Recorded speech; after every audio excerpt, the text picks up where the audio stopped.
बंगाल की सियासत के north south pole, Mamata Banerjee के पावर जोन में बीजेपी के इन 5 नेताओं की सेंध। जी हाँ, नमस्कार दोस्तों, मेरा नाम है आयुष और आप देख रहे हैं एपीपी न्यूज़ इन हिंदी। दिल्ली चुनाव में आम आदमी पार्टी का विजय रथ रोकने के बाद भारतीय जनता पार्टी का फोकस पश्चिम बंगाल पर है। 2021 के बंगाल चुनाव में मुख्य विपक्षी दल के रूप में उभरी बीजेपी का फोकस पश्चिम बंगाल पर है। 2021 के बंगाल चुनाव के मुख्य विपक्षी दल के रूप में उभरी बीजेपी इस बार अधिक आक्रामक रणनीति के साथ उतरने का संकेत दे चुकी है।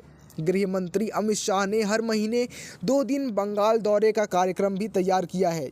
ऐसे में वक्फ कानून के खिलाफ मुर्शिदाबाद में भड़की हिंसा ने पश्चिम बंगाल को और सियासी फर्जी में और गर्माहट ला दी है। शिक्षक भर्ती घोटाले और बांग्लादेशी घुसपैठ के मुद्दे पर आक्रामक बीजेपी को मुर्शिदाबाद हिंसा के बाद ममता बनर्जी की सरकार को तुष्टीकरण लेकर कटघरे में खड़ा करने का मौका दे दिया है। मुर्शिदाबाद उत्तर बंगाल के मालदा से सटा है। मालदा उत्तर बंगाल में आता है। बंगाल में बीजेपी का एंट्री पॉइंट रहे उत्तर बंगाल में पिछले कुछ चुनावों से कमल निशान वाली पार्टी मजबूती से उभरी है। ऐसे में बंगाल की रीजनल पॉलिटिक्स को लेकर भी होने लगी है।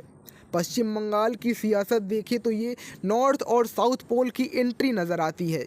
दोनों ही इलाकों का अपना मिजाज है। उत्तर बंगाल में बीजेपी का मजबूत पार्ट उभरा हुआ है, तो वहीं दक्षिण बंगाल में ममता बनर्जी का दुर्ग है।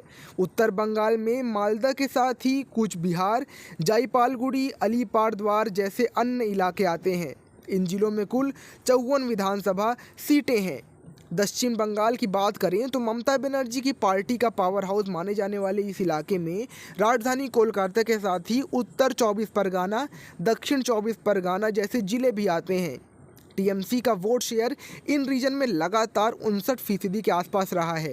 साल 2019 के चुनाव में जब बीजेपी ने 18 लोकसभा सीटें जीती थी, तब भी ममता बनर्जी की पार्टी अपनी दक्षिण दुर्ग बचाने में सफल रही थी। 2021 में विधानसभा चुनाव में उत्तर बंगाल में बीजेपी के मजबूत प्रदर्शन और नंदीग्राम की सीट पर चुनाव हारने के बावजूद ममता बनर्जी की पार्टी बहुमत के साथ साथ सत्ता में लौटी, तो इसके पीछे भी दक्षिण बंगाल की भूमिका निर्णायक रही थी। वहीं बात करें अगर मुख्य पश्चिम बंगाल की, तो वहां पर बीजेपी के लिए सबसे बड़ी चुनौती लोकल लीडरशिप की रही है। 2021 के बंगाल चुनाव में बीजेपी आक्रामक प्रचार के बावजूद टीएमसी से करीब 100% वोट के अंतर से पीछे रह गई। उसके पीछे सबसे बड़ी वजह यह बताई गई है कि पार्टी लोकल लीडरशिप और बंगाली अस्मिता को पिछकर ममता के मुकाबले से बहुत पीछे रह गई। लेकिन इस बार पार्टी अपने अलग मोड में है। इस बार पार्टी पहले से ही अलर्ट मोड में है। बंगाली भद्रलोक ने अपने पाले में लाने के साथ ही पार्टी के लोकल लीडरशिप पर अधिक फोकस किया है। शुभेंदु अधिकारी को विपक्ष का नेता बनाकर बीजेपी ने ममता बनर्जी के मुकाबले बंगाली अस्मिता की पिच पर एक चेहरा खड़ा कर दिया है, तो प्रदेश अध्यक्ष सुकांत मजूमदार को केंद्रीय मंत्री बनाकर उत्तर बंगाल का किला मजबूत करने का प्रयास किया है। बीजेपी के ये 5 नेता ममता बनर्जी के पावर हाउस में चुनौती देते नजर आ रहे हैं। अब देखना ये है कि क्या ममता बनर्जी अपनी सीटें बचा पाएंगी या फिर इस बार पश्चिम बंगाल में भी कमल खिलेगा। बने रहिए हमारे साथ आपके अपने न्यूज़ चैनल आप न्यूज़ हिंदी पर।